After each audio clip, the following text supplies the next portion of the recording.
So good afternoon. I just want to start with an update on the latest COVID-19 public health metrics. Yesterday, the Department of Public Health reported over 86,000 new COVID-19 tests and around 1,700 new cases. The 7-day average for the positivity rate is 1.9%, and there are about 18,000 total active cases right now in Massachusetts. As we all know, we've seen an uptick in cases in recent weeks, which is something public health officials expected and that we're responding to with a number of tools. In a minute, I'll talk a little more about the targeted interventions taking effect today. The Department of Public Health's daily report also reports that just under 500 confirmed COVID patients are in the hospital in Massachusetts, and of those, 115 are in the ICU.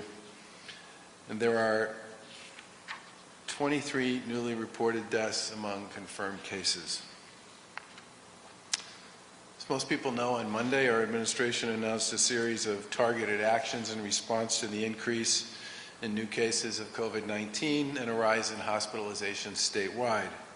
Since Labor Day, new cases have increased by about 300%, and over the same time period, hospitalizations for COVID-19 have increased by about 145%. This is a worrisome trend. I think we all understand that. Our biggest concern, of course, is the hospitals risk getting overwhelmed, and Massachusetts risks not having the life-saving medical care for all services that people need available when we need it. We certainly have a ton of resources and data available to fight COVID-19 that we didn't have in the spring. We lead the nation in testing. We have advanced tracing and surveillance capabilities, and we have stockpiles of medical gear that will last through calendar 2021. And we all know what it takes to kill the virus. Well, the virus rages across our communities last spring. People in Massachusetts responded, and we fought it back successfully. People heeded the guidance of public health experts, and they did what they needed to do to slow the spread. We need everybody to do that again, so we don't have to take drastic measures going forward. To help in this effort, effective at 12:01 a.m. earlier today, the Department of Public Health issued a new stay-at-home advisory from 10 p.m. to 5 a.m. I signed an executive order that will require indoor recreation facilities, theaters, casinos, and many other entertainment venues to close at 9:30. Restaurants must seat and serve customers by 9:30 and close by 10. I've also updated the gathering order to reduce the gathering limit in private residences to 10 people for indoor gatherings and 25 people for outdoor gatherings. And finally, I signed an updated face covering order as well. We know we're asking a lot here, and it comes on top of asking a lot of employers and residents for many months now. But the virus, as we've said before, isn't going anywhere, and until there's a vaccine or a medical breakthrough, it's us against the virus. We believe that taken together, these targeted measures, the stay-at-home advisory in place at 10 p.m., everyone doing their part to be vigilant, we can, in fact, stop this increase in positive cases and hospitalizations and flatten that trend. And we need to do so now so that we can keep our schools open and keep our economy running. Last spring, as everybody knows, before we had much scientific data about how the virus affected kids in schools, we were forced to order schools to close in-person operations. At this point, there is clear and convincing scientific data that shows children are at significantly less risk of developing serious health issues from exposure to COVID-19, and there is clear and convincing scientific data that shows learning in a classroom, as long as people are playing by the rules, does not lead to higher transmission rates. And as I said, and as I've said before, the data on this one is clear.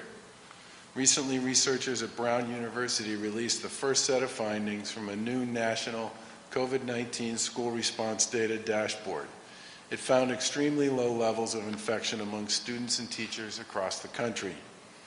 Even in communities where rates were rising, COVID-19 rates were rising, schools were not the source of transmission.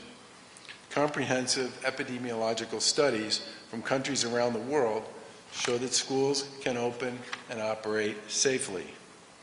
Data collected from school districts across the U.S., of which we now have several months' worth, show schools can open and operate safely in person. And right here in Massachusetts, in just about every community, with the safety measures we've put in place and our local colleagues have responded to, the data pretty much says the same thing, that schools can open safely. There are more than 450,000 public school students across the Commonwealth that are back in their classrooms each week. And so far, the number of COVID cases statewide is extremely low.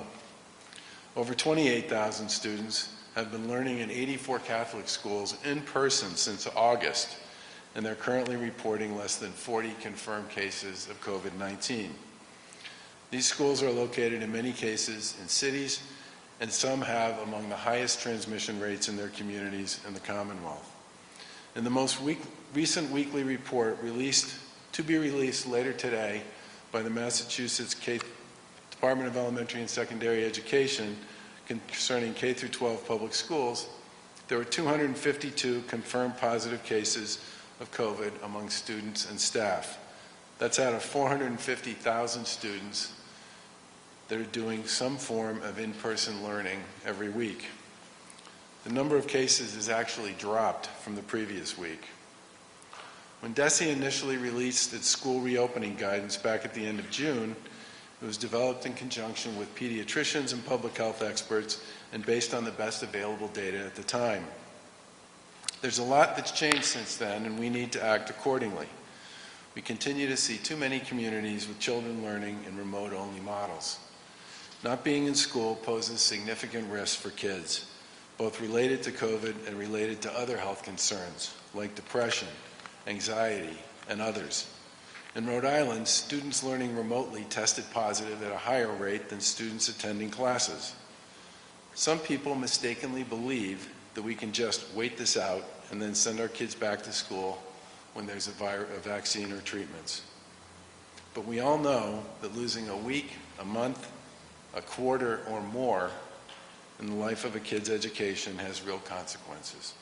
And that's why today we're improving our methods for assessing transmission rates in communities and upgrading school guidance to reflect what the data now makes clear, that learning can happen safely in the classroom.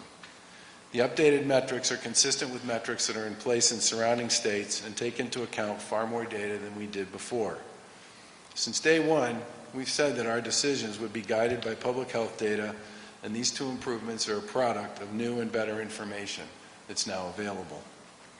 There's no one-size-fits-all approach for communities when it comes to this pandemic, but our goal is to use the best information available to help our schools put their students' well-being first and make the best choices for students, faculty, and staff. Parents helping kids learn at home have been through a lot. Children separated from their teachers who care deeply about them have also been through a lot. And teachers and school administrators have been doing their absolute best to make this all work. And I'm confident that with these new resources and information, school districts can bring more kids back to the classroom and vastly improve their educational experience.